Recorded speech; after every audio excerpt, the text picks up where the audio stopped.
We want to take you on a study out of the VA that shows this more deaths and no benefit from this malaria drug in a VA virus study. You might recall that hydroxychloroquine had been used as a way to combat the virus and that it had shown some promise, but according to a study just conducted, not the case. The New England Journal of Medicine, looking at all of this, has said that the study was a rigorous experiment, I should say, with some 368 patients, the largest look so far at the impact of hydroxychloroquine on dealing with this, and said that in some cases there was an increase in deaths, but no net benefit from all of this. Now, there had been issues raised by a number of cardiologists and other doctors with whom I had chatted that those who suffer such ailments or have other respiratory issues, when the president raised the possibility, what have you got to lose taking this?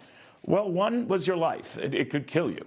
So if you are in that endangered group or vulnerable group, taking this was a high risk. Now, this study does not detail who were among those who succumbed to the illness regardless. But what it does show is that maybe the hope for benefit from this, what had been a malaria drug, was not quite as pronounced as the president had said or hoped.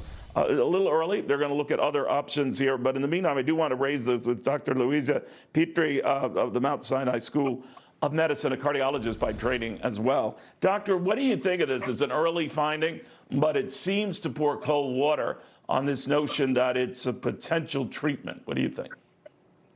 Yes, Neil, we definitely have some preliminary data. We, as cardiologists, did have a concern before because we know this drug can trigger a lot of cardiac arrhythmias.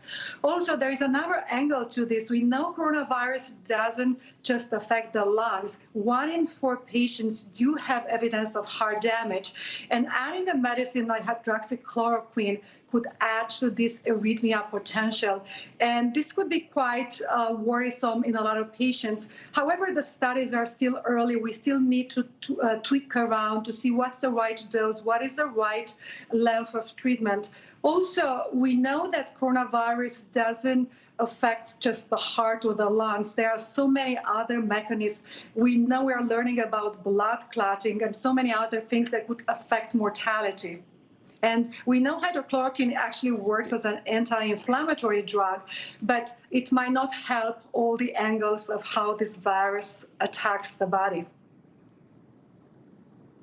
Doctor, in the meantime, I know you've been a huge proponent of more testing, as much for the fact that it could give us an idea of how many people have this. And I was thinking of you, Doctor, when I heard in LA County that testing showed an outbreak that was 50 times bigger than the reported cases. In other words, there were a hell of a lot more cases than was earlier thought to be the case. Now, is this coming from these antibody tests that could show it was present in you, or you had it for a while, or what? Yes, Neil. Los Angeles ran the first population study to look at antibody testing in a random selection.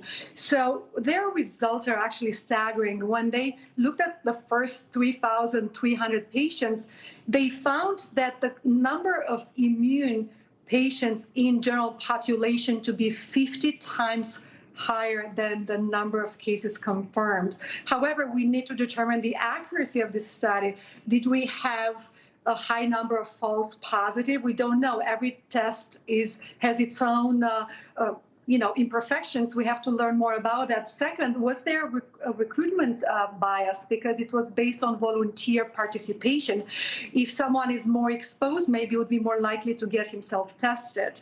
Anyway, numbers are staggering, and if you think that it's 50 times more than the positive numbers, can we take that number to New York? Here's the epicenter. Can we reproduce the same model here? We already are doing a study in New York. It started yesterday, and we're looking at 14,000 residents, again, random samples, testing 2,000 people a day, and we should have the results within 2 weeks.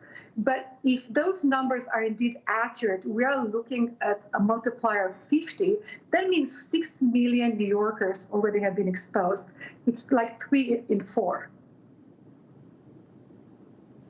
Well, it could certainly give us a better idea of something you've been championing long before anyone that I know, Doctor. So good on you. And thank you for all your hard work.